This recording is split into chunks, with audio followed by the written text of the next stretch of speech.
আপনাদের খেদমত আমার আরো বেশি আবাদতের দরকার নাই, যে আবাদত যেটুক হবে ওইটুকু যেন আল্লাহ কবুল করেন। সুবহানাল্লাহ। আশারে মুবাশশারের মধ্যে সাদ বিন আবি ওয়াক্কাস রাদিয়াল্লাহু তাআলা আনহু জান্নাতের সুসংবাদ পাইছেন।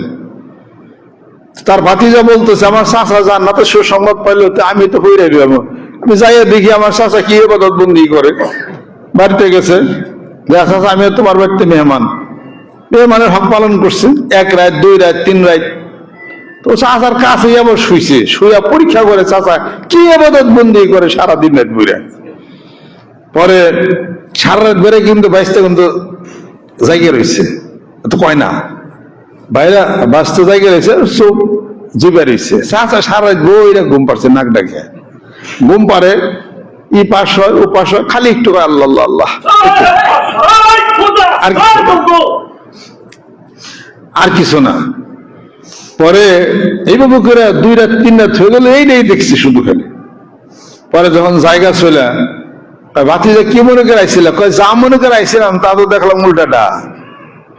আল্লাহ পাক আপনারা বেহেশতের সুসংবাদ দিছি, আপনি তো রাত ধরে কোনো ইবাদত বন্দি কিছু করলেন না, সারা রাত ধরে নাকটায় ঘুম পালেন, এটা দেখবার লিগে তো আইছিলাম। রাসূলের দরবার যাই, আমার প্রশ্ন, কেন আল্লাহ পাক তাকে বেহেশতের সুসংবাদ দিছি? এত কি আমলদার? আমল তো কিছুই দেখলাম না।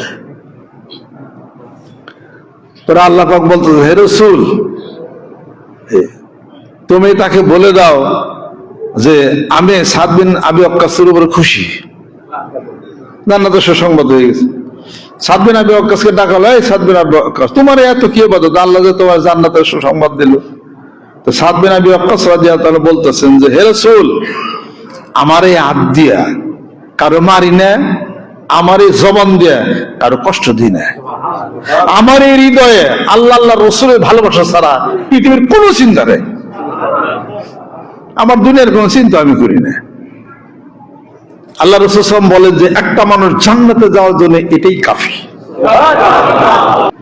সাদ বিন আবি ওয়াক্কাস এখান থেকে হলো আমরা শিক্ষা নিতে পারি, ওনার হাত দেখা ওকে মারে নাই, মুখের জবান দিয়ে কষ্ট দেয় নাই, আর ওনার অন্তরে ভিতরে পৃথিবীর দুনিয়ার কোন লোক কোন চিন্তা নেই, একমাত্র আল্লাহ রাসূল ছাড়া। আল্লাহ নবী সাল্লাল্লাহু আলাইহি ওয়াসাল্লাম বলেন যে একটা মানুষ জান্নাতে যাওয়ার জন্য এটাই হলো যথেষ্ট। সুবহানাল্লাহ।